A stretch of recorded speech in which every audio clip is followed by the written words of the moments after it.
Hivyo ni kusema kura ina mamlaka kupitia mpiga kura. Kwa hiyo kila mmoja ajue ya kwamba kura yake ina mamlaka. Bila kura yako au ikikosekana kura yako, maana yake umejiondolea mamlaka. Kura ndiyo inayoleta uhalali wa utawala wa serikali ama taifa. Kura inaleta uhalali wa uwepo wa serikali ama taifa. Nje ya hapo, nje ya kura, uhalali wa serikali au taifa au kwenye jimbo au kwenye kata hauwezi ukawepo nje ya kura ya mwananchi. Kwa hiyo katika haya yote unaona kwamba kuna umuhimu wa kila mmoja kuelewa, aone umuhimu wa kwenda kupiga kura. Kwa hiyo kura ndiyo inayoleta uhalali wa utawala.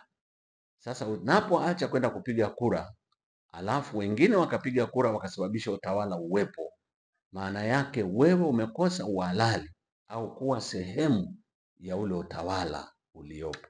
Ni muhimu sasa kila mmoja aende akapige kura tarehe 29 mwezi huu wa 10. Katiba ya Jamhuri ya Muungano wa Tanzania ya mwaka 1977 ibara ile ya 8 kifungu kile cha A au cha kwanza inasema wananchi ndio msingi wa mamlaka yote.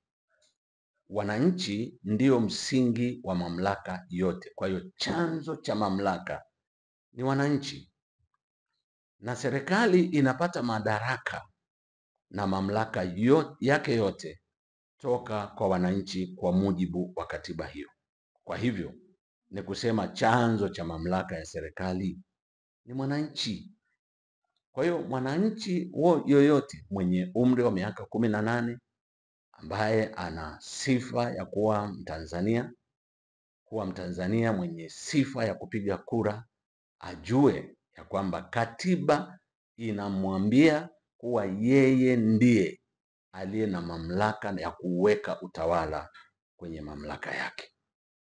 Sasa kwa nafasi yangu ambayo Mungu amenipa, hebu tujifunze au tuone kidogo, au niseme nanyi kidogo, Watanzania wenzangu, juu ya maandiko, au tuone maandiko muhimu yanayozungumza kwa habari ya kupiga kura au yanayozungumza kwa habari ya umuhimu wa kupiga kura. Kitabu cha Methali sura ya 18 mstari wa 18. Neno hili linasema kura hukomesha mashindano. Kura hukomesha mashindano. Sasa kama kura ina nguvu ya kukomesha mashindano, maana yake ina mamlaka. Maana yake ina mamlaka. Kwa hiyo badala ya kushindana na kubishana na kuona kwamba hamna, na wengine wanasema, wengine wameshajichagua, wengine wanasema tayari na sina haja ya kwenda kupiga kura kwa sababu labda chama fulani, chama A au B kimeshajichagua tayari, watu wameshajijua. Sasa kinachoweza kikakomesha hilo ni kura yako. Kura inakomesha mashindano. Mahali palipo na mashindano, anayeenda kuamua kuondoa mashindano hayo ni kura yako.